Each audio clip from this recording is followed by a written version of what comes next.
আজকে যে কথাটা বলতে এসেছি সেটা হচ্ছে যে 9ই আগস্ট আর.জি. কর মেডিকেল কলেজের বুকে ঘটে যাওয়া যে মর্মান্তিক ঘটনা, সেই ঘটনাতে যে প্রতিবাদের জায়গা, যে লড়াইয়ের জায়গা শুরু হয়েছিল, তৈরি হয়েছিল, তাতে আপনারা সবাই, পশ্চিমবাংলার অসাধারণ জনগণ, জুনিয়র ডাক্তার, সিনিয়র ডাক্তার, সাংবাদিক থেকে সমগ্র পেশার মানুষ, সমগ্র বর্গের মানুষ একে সমর্থন জানিয়েছিলেন এবং এক অকুণ্ঠ, এক অসাধারণ লড়াইয়ের সাক্ষী আপনারাও ছিলেন।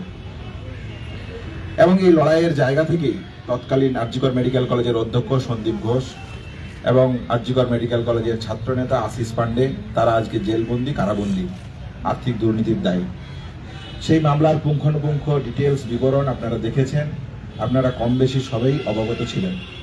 আন্দোলনের জায়গা থেকে তৎকালীন সিপি, তৎকালীন স্বাস্থ্য আধিকারিক, ডিএমই, ডিএইচএস এবং অসংখ্য স্বাস্থ্য আধিকারিকদেরকে অপসারণ করানো হয় আমাদের দাবি মেনে।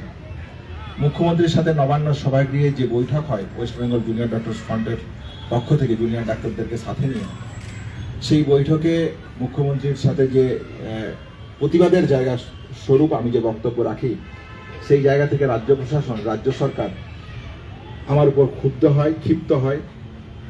সেই জায়গায় আপনারা সবাই কম বেশি দেখেছেন, প্রত্যক্ষ করেছেন। পরবর্তীকালে যখন আমার পোস্ট গ্রাজুয়েশনশিপ শেষ হয় এবং আমি এসআরশিপ এর পোস্টিং শুরু হওয়ার জায়গা আছে, তখন আপনারা দেখেছেন যে মেরিট বেসড যে কাউন্সিলিং সিস্টেম ছিল, সেই কাউন্সিলিং সিস্টেমকে সরাসরি উপেক্ষা করে, সরাসরি ভায়োলেট করে আমাকে রায়গঞ্জে পোস্টিংয়ের জন্য পাঠানো হয়। তাহলে আমি বলেছিলাম যে এইটা একটা অন্যায় হচ্ছে, এই অন্যায়কে কখনোই মেনে নেওয়া যায় না। সেই জায়গা থেকে আইনি সহায়তার জায়গা, আইনি পরামর্শ নিয়ে আমি হাইকোর্টে অ্যাপিল করি এবং আমরা পরিষ্কারভাবে যে কথাটা তখনও বলেছিলাম, আজকেও বলতে চাই যে রাজনৈতিক প্রতিহিংসার জায়গা থেকে রাজ্য সরকার এই পদক্ষেপ নিয়েছে। রাজনৈতিক প্রতিহিংসা পরায়ণতার জায়গা থেকে তারা তাদের এই পদক্ষেপ বলে আমরা সেদিনই অভিহিত করেছিলাম, আমি নিজেও বলেছিলাম। এবং অভয়ার ন্যায় বিচার, রাজ্য সরকারের আর্থিক দুর্নীতি, থ্রেড কালচার, এই সমস্ত জায়গা থেকে যে পশ্চিমবাংলার বুকে যে গণ আন্দোলনের পূর্বাভাস পাওয়া যাচ্ছে, সেই পূর্বাভাসগুলোকে একটা জায়গায় দমিত করার যে প্রচেষ্টা, সেই প্রচেষ্টা থেকে এই রাজনৈতিক প্রতিহিংসার কারণ, তাও আমরা আপনাদের কাছে রেখেছিলাম।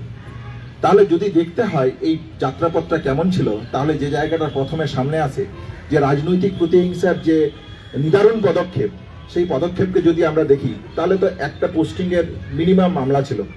তাহলে এখানে কি করা উচিত ছিল যে কেন আর.জি. করে পোস্টিং হবে অনিকেতের, না রায়গঞ্জে হবে, এই নিয়ে আলোচনা হতে পারত।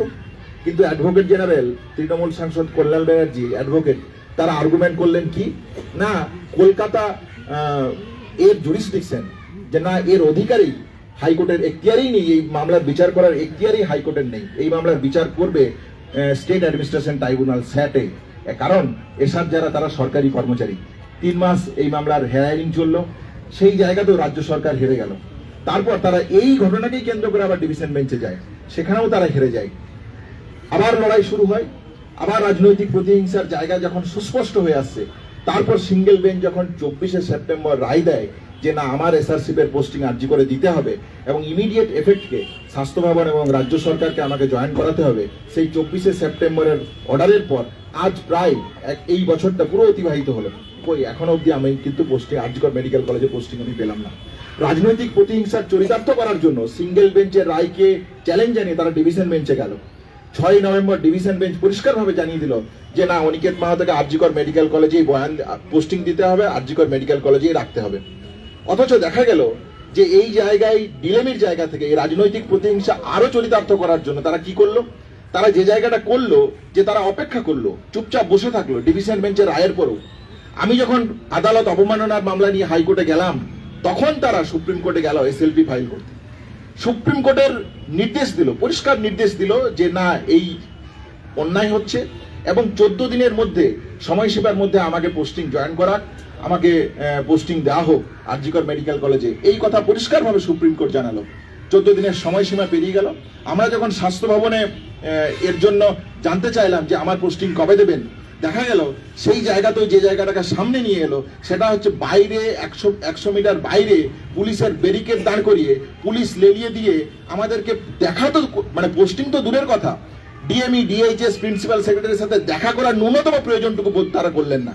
তাহলে এই হচ্ছে রাজনৈতিক প্রতিহিংসার চূড়ান্ত যে অবনমনের জায়গা।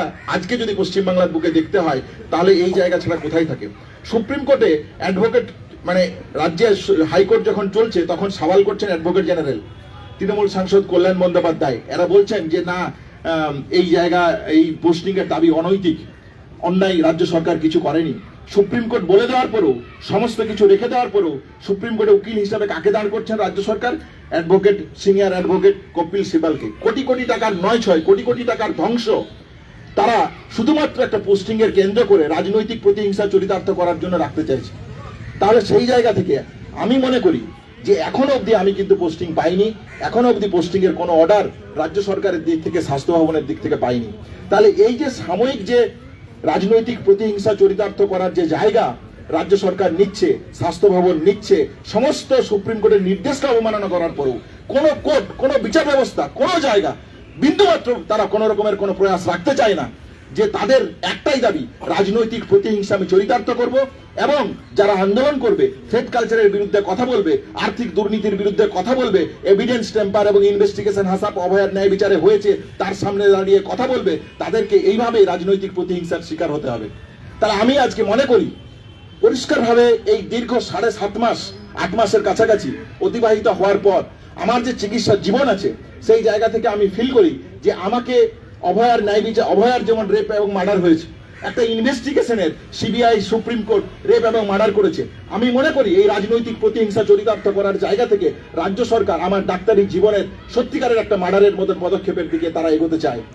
আমি আজকে সস্পষ্টভাবে সারা রাজ্যবাসীর কাছে পরিষ্কারভাবে রাখতে চাই, এই রাজনৈতিক প্রতিহিংসার চরিতার্থ যে আকার ধারণ করছে সেই জায়গা থেকে আমি মনে করি যে এই রাজ্য সরকার ভবিষ্যতে কাল, পরশু, 5 দিন, 10 দিন, 6 মাস পর যদি আমাকে পোস্টিং দেয়, তাহলে আমার ডাক্তারি জীবনে যে পরিষেবা দেওয়ার কমিটমেন্ট আমি রেখেছিলাম, যে মহান ব্রত নিয়ে আমি এসেছিলাম, আমি মনে করি এই সরকারি চাকরির যে এসআরসি পোস্টিং এর মধ্য দিয়ে সেই জায়গা আমি ফুলফিল করতে পারবো না। তাই আমি সিদ্ধান্ত নিয়েছি, ঠান্ডা মাথায় আমি মনে করি যে এই সরকারের অধীনে এসআরসি এর পোস্টিং আমি করতে চাই না। আজ দেখ, কাল দেখ, পরশু দেখ, 6 মাস পরে দেখ, 7 মাস পরে দেখ, এই রাজনৈতিক প্রতিহিংসার জায়গা থেকে যদি একদিক থেকে দেখতে হয় তাহলে সত্যিকারের যে আমি যে চিকিৎসা করতে পারি, এই 8 মাস তো আমার চিকিৎসা করার কোথাও জায়গা নেই, কোনো ফিল্ড আমার জন্য ফাঁকা পড়ে নেই। তাহলে আমি যে একজন ডাক্তার, আমি যে চিকিৎসা করতে চাই, সাধারণ মানুষকে পরিষেবা দিতে চাই, সেই পরিষেবা দেওয়ার জায়গা আমার কোথায় থাকে? তাহলে এই ধরনের একটা রাজ্য সরকার, সেই রাজ্য সরকারের অধীনে আমি মনে করি না আমি এসআরসি করতে পারবো। এসআরসি এর মাধ্যমে আমি সাধারণ মানুষকে পরিষেবা দিতে পারবো। তাহলে সাধারণ গভর্নমেন্ট যা ডিসিশন নেবে সুপ্রিম কোর্টের রায় পর আমি মনে করি যে এই এসআরসি এর পোস্টিং এর মাধ্যমে আমি আমার সরকারি চাকরি জীবনের মেডিকেল যে শিক্ষা, মেডিকেল যে পরিষেবা দেওয়ার কথা সেই পরিষেবা দিতে পারবো বলে আমি মনে করি না। তাহলে সেই জায়গা থেকে আমি সিদ্ধান্ত নিয়েছি যে সরকার যাই করুক না কেন এই এসআরসি পোস্টিং এর মধ্য থেকে আমি বেরিয়ে আসব। শেষ যে কথা বলার, স্বাভাবিকভাবে আপনারা জানেন যে এই এসআরসি এর পোস্টিং এর যে জায়গা, সেই এসআরসি এর পোস্টিং এর জন্য একটা যদি ছেড়ে আসতে হয় তাহলে একটা মোটা অ্যামাউন্টের টাকা আমাকে সরকারকে দিতে হয়। অভয় আন্দোলনের শিক্ষা থেকে সাধারণ মানুষ, যে অগণিত মানুষ, আপনারা যারা এই সংবাদ মাধ্যমে এখানে এসেছেন, আপনারাও আমাদেরকে সহায়তা করেছেন, আমাকেও সহায়তা করেছেন, নানানভাবে, নানান সময়, নানান বিদ্যা বুদ্ধি বিভিন্ন রকম ভাবে সহায়তা করেছেন। আমি মনে করি এই অগণিত মানুষ যাদের কাছে এই যে থ্রেড কালচার, এই যে স্বাস্থ্য ব্যবস্থার দুর্নীতি, যে অভয়ার যে ন্যায় বিচারের অপূরণীয় দাবি, সেই দাবি নিয়ে আন্দোলন দরকার। সেই দাবি নিয়ে পশ্চিমবাংলার মানুষের কাছে, মেডিকেল কলেজগুলোর কাছে, প্রত্যেকটা জায়গাতে একটা সুষ্ঠু গণতান্ত্রিক পরিবেশ রক্ষা করার আজকে আশু কর্তব্য বলে আমি মনে করছি। তাহলে সেই জায়গা থেকে মনে করে আমি এই এসআরসি পোস্টিং থেকে যেমন সরে আসছি, এসআরসি পোস্টিং এর জন্য যে বিপুল অর্থের প্রয়োজন, 30 লাখ টাকার কাছাকাছি প্রয়োজন, আন্দোলনের যে শিক্ষা, নৈতিকতার যে শিক্ষা, স্বাধীনতা আন্দোলনের সংগ্রামী মানুষের যে শিক্ষা, সেই শিক্ষা থেকে আমি এই আন্দোলন পরিচালনা করে বা এগিয়ে নিয়ে যাওয়ার চেষ্টা করব। যে আর্থিক সাহায্যের জায়গা আছে, আপনারা যারা শুভবুদ্ধি সম্পন্ন মানুষ, সিনিয়র ডাক্তার, আমার কলিগ যারা, আপনারা যারা এখানে দাঁড়িয়ে আছেন, আপনাদের মতন করে যা পারবেন আর্থিক সাহায্য আমাকে করবেন। এবং অভয়ার যে অপূরণীয় দাবি, যে অপূরণীয় লড়াই, সেই লড়াই, অভয়ার ন্যায় বিচার ছিনিয়ে আনার জন্য যে লড়াই, সেই লড়াইয়ে আমাকে সম্পূর্ণভাবে সাহায্য করবেন বলে আমি মনে করি। ধন্যবাদ।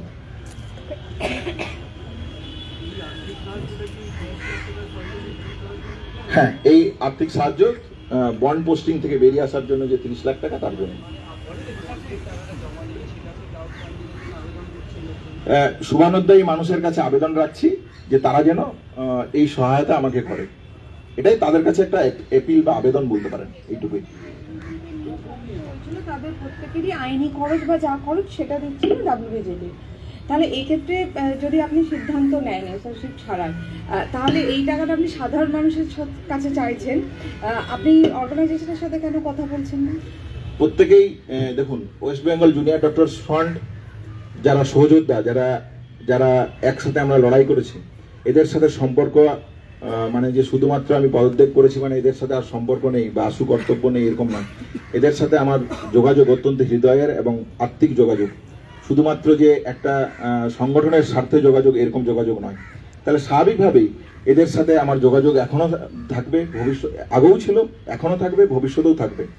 তাহলে স্বাভাবিকভাবেই তাদের কাছেও আমি আবেদন রাখবো, তারা যদি মনে করে যে আমার এসআরসি পোস্টিং ছেড়ে আসাটা যুক্তিযুক্ত, আমাকে আর্থিক সাহায্য করা প্রয়োজন, তাহলে করতে পারে। কিন্তু প্রত্যেকটা কর্মীর কাছে, প্রত্যেকটা সহযোদ্ধার কাছে এই এপিল, শুধুমাত্র যে ওয়েস্ট বেঙ্গল জুনিয়র ডক্টরস ফান্ডের কাছে আমার এপিল নেই এরকম তো নয়। প্রত্যেকটা সহযোদ্ধার সাথে যে লড়াই লড়েছি আপনারা তার সাক্ষী থেকেছেন। আমি তাদের থেকে সেই পদ থেকে পদত্যাগ করেছি মানে তাদের সাথে আর আমার কোনো সম্পর্ক নেই, শুধু সাংগঠনিক সম্পর্ক ছিল এরকম তো নয়। তাদের সাথে আমার যোগাযোগ অত্যন্ত হৃদয়ের। তাহলে প্রত্যেকের সাথে আগের যেভাবে যোগাযোগ ছিল সেইভাবে যোগাযোগ রাখবো। সেই জায়গা থেকে তারা যদি মনে করে যে হ্যাঁ সাহায্য করবে, তাহলে সেই সাহায্য আমি নেবো না কেন?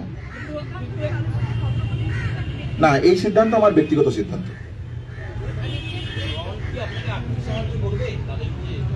সেটা তো ফ্রন্টকে সিদ্ধান্ত নিতে হবে। ফ্রন্ট যদি সিদ্ধান্ত নেয়, সিদ্ধান্ত নিয়ে সেটা জানতে পারবো। সেটা আমাকে প্রশ্ন কেন করছে? না, এটা আমার ব্যক্তিগত সিদ্ধান্ত। ব্যক্তিগত সিদ্ধান্ত থেকে এই সিদ্ধান্ত আমি রেখেছি। না, আশফাক যে কথা বলেছে তার প্রতি আমি সমস্ত রকমের শ্রদ্ধা রেখেই বলছি যে আমি পরিষ্কারভাবে আমার পদত্যাগে জানিয়েছি যে কেন এটা বেআইনি এবং কেন এটা অগণতান্ত্রিক। তাহলে সেই জায়গা থেকে আমার অবস্থান আমি সম্পূর্ণরূপে পরিষ্কারভাবে স্পষ্ট করেছি। আমি বলেছি যে ট্রাস্টের যে ডিড আছে, নতুন যে কমিটি তৈরি হতে পারে, নতুন কমিটি তৈরি হোক, নতুন কমিটিকে ইম্পাওয়ার করা হোক, এটা তো আমারও মত ছিল। তাহলে দ্বিমতের জায়গা কোথায়? যেটা আগের দিনও বলেছি, আজকেও বলছি, সেটা হচ্ছে যে আমাদের যে ট্রাস্ট আছে, সেই ট্রাস্টের যে ডিড, সেই ডিডের মধ্যে এই এক্সিকিউটিভ কমিটিকে ইনকর্পোরেট করা প্রয়োজন। যদি আমরা ইনকর্পোরেট না করি তাহলে সত্যিকারের তাকে, আমি যে জায়গাটা মনে করি সেটা হচ্ছে যে যদি আমি মতামত বা দ্বিমত পোষণ করছি যে নতুন এক্সিকিউটিভ কমিটি বা বডি কিভাবে তৈরি হবে এই নিয়ে, তাহলে যদি আমি এইভাবে এই মতামতের বেসিসে তৈরি করি, সেই মতামতটাই যদি না থাকে, তারপর যদি এক্সিকিউটিভ কমিটি তৈরি হয়ে যায়, পাবলিশ হয়ে যায়, প্রকাশের জায়গায় চলে আসে, তাহলে তো আর তারপর বলে আর কি হবে? প্রকাশ করিনি, কিন্তু কমিটি তো তৈরি হয়েছে, একথা তো তারা স্বীকার করছে। তাহলে কমিটি যদি তৈরি হয়েই যায়, তাহলে কমিটি তৈরি হয়ে যাওয়ার পর আর আলোচনার জায়গায় কি থাকতে পারে? কমিটি তো তুমি করে নিলে, তার আগে আলোচনায় বসো, তার আগে আলোচনা হোক। তার আগে আমার যুক্তি যদি ভুল থাকে আপনারা পরিষ্কারভাবে সেটা রাখুন। এই আপনি যে কথা বলেছেন এই কথা তো সত্য। আন্দোলনের মাঝখানে কি মত পার্থক্য হয়নি? মত পার্থক্য তো হয়েছে, আমরা একসাথেই এগিয়েছি। তাহলে যখন দেখা যাচ্ছে যে এই মত পার্থক্যের জায়গাটা আর মান্যতার জায়গাতেই থাকছে না, তাহলে সেখানে আর আলোচনা করে কি করবো? জুনিয়র ডাক্তার ফ্রন্ট যেটা বলছে যে আপনার কাছে আবেগের, আন্দোলনের আবেগের কোনো গুরুত্ব নেই, শুরু থেকেই আপনি আইনি লড়াই করতে বড় বেশি ব্যগ্র। না, আইনি লড়াই আমার পোস্টিং নিয়ে লড়তে হচ্ছে, এই কথা তো সত্য, এই কথা আপনারাও জানেন। এটা দিয়ে কি নতুন করে কি বলবো? তাহলে যে কথা বলার সেটা হচ্ছে যে, এবং অভয়া ট্রাস্ট নিয়ে যে লড়াই, সেখানেও তো কোর্টে স্বাভাবিকভাবে আমাদেরকে যেতে হয়েছে, লড়াই করতে হয়েছে, আমরা জয়লাভ করেছি। যে কথা বলার সেটা হচ্ছে যে আবেগের জায়গা নয় কেন, আবেগের জায়গা তো এটাই যে অভয়ার ন্যায় বিচারের আন্দোলনে যারা ছিল তাদেরকে যদি আমি কমিটিতে মান্যতা দিই, তাদের সবার মতামত নিয়ে আমি যদি কমিটি না তৈরি করি, তাহলে তো এই অভয়ার ন্যায় বিচারের যে ইমোশনাল জায়গা, যে লড়াইয়ের জায়গা, সেই জায়গাটাকেই তো একটা অর্থে মান্যতা দেওয়া হয় না। তাহলে এইটাকে যেমন মান্যতা দেওয়া উচিত, এবং নতুন কমিটিকে যদি সত্যিকারের ইম্পাওয়ার করতে হয়, তাহলে ট্রাস্টের 5 জন ট্রাস্টের হাতে কেন ক্ষমতা থাকবে? তাহলে এই যে নতুন কমিটি তৈরি হচ্ছে, সেই কমিটির হাতে সমস্ত ক্ষমতা দেওয়া উচিত। তাহলে সমস্ত ক্ষমতা যদি দিতে হয়, তার জন্য যা আইনি প্রক্রিয়া আছে সেই প্রক্রিয়াটা করতে কি আপত্তি? এই জায়গাটাতে আমি বলতে চেয়েছি।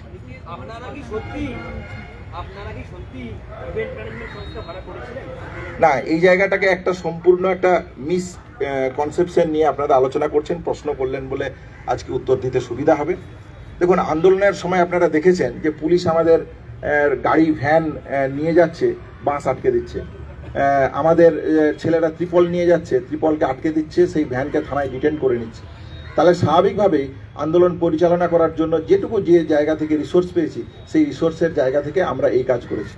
কোনো ইভেন্ট সংস্থা আমাদের আন্দোলনকে ম্যাপিং করে দিয়েছে বা আমাদের আন্দোলনকে পরিচালনা করে দিয়েছে এই ধরনের জায়গা, আপনারা তো মানে অনেকে ছিলেন আমাদের সাথে আন্দোলনে, দিনের পর দিন রাত কেটেছেন, থেকেছেন। আমার মনে হয় এই প্রশ্ন অবান্তর প্রশ্ন, কোনো রাজনৈতিক উদ্দেশ্য না থাকলে আমার মনে হয় এরকমের প্রশ্ন আসার কোনো বাধ্যবাধকতা নেই। আপনারা দিনের আলোর মতন দেখেছেন সব কিছু। আমি কারো বিরুদ্ধে লিখিনি, আমি সংগঠনের যে জায়গাটা তৈরি হচ্ছে সেখানে আমি দ্বিমত, আমার মতামত তাতে নেই। সেই মতামত আমি ব্যক্ত করেছি এবং একজন ব্যক্তির যদি মতামত না শোনা হয় তাহলে তো তার সেখান থেকে বেরিয়ে আসাটাই শ্রেয়। আপনি যে সাংবাদিক সংস্থাতে কাজ করেন, আপনার কথা যদি কেউ না শুনে, আপনার কথা আপনি যে রিপোর্টিং করছেন সেই রিপোর্টিং না হয় তাহলে তো আপনি কি করবেন আর সেখানে? তাহলে সেখানে বলছি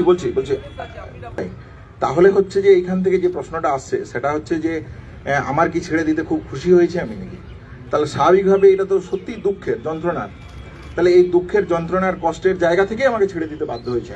আমার দ্বিমত আমি রেখেছি, এই দ্বিমতের জায়গা থেকে যখন সহমতে আমি পৌঁছাতে পারিনি সবাইকে সাথে নিয়ে, তাহলে স্বাভাবিকভাবেই তো আমি একটা অর্থে ব্যর্থ হয়েছি সবাইকে নিয়ে সহমতে পৌঁছাতে। তাহলে এই সহমতে যদি আমি পৌঁছাতে ব্যর্থ হই তাহলে স্বাভাবিকভাবেই তো আমি আমার যেটুকু সহমতের জায়গা আছে, আমার যে আন্ডারস্ট্যান্ডিং আছে, আমি যে জন্য বলছি যে এইভাবে করা উচিত বলে আমি মনে করছি, সেই জায়গাটাই যদি না আসে তাহলে তো স্বাভাবিকভাবেই আমি তো এই জায়গাটাকেই তৈরি করতে পারবো না। বা আমি যেভাবে সংগঠনটাকে দেখতে চাই বা ভিউ করতে চাই, যে জেডিএফ এর যে ইমোশনাল জায়গা আছে এখনো পশ্চিমবাংলার বুকে, সেই জায়গাটাকে যদি করতে হয় তাহলে তো একটা জায়গায় গিয়ে আঘাত পাচ্ছি, একটা জায়গায় গিয়ে বাধা পাচ্ছি বলে মনে হচ্ছে। তাহলে স্বাভাবিকভাবেই এদের ব্যক্তিগত কারোর সাথে কোনো ক্ষোভ, বিক্ষোভ, রাগ, যন্ত্রণা থেকে আমি বেরিয়ে আসছি তা নয়। তাহলে আমি বেরিয়ে আসছি, আমি মনে করেছি এই জিনিসগুলো নিয়ে আমাদের এগোনো উচিত। এই জিনিসগুলো নিয়ে এগোনো যখন হচ্ছে না, তার যখন এন্ড হয়ে যাচ্ছে, তাহলে সেখান থেকে আমি বেরিয়ে আসার সিদ্ধান্ত নিয়েছি। এইটুকুই। আমাদের ভিডিও ভালো লাগলে লাইক এবং শেয়ার করুন। কমেন্ট সেকশনে গিয়ে জানান আপনাদের মতামত। আরও ভিডিও পেতে আমাদের চ্যানেল সাবস্ক্রাইব করুন এবং প্রতি মুহূর্তে খবরের আপডেট পেতে প্রেস করুন বেল আইকন।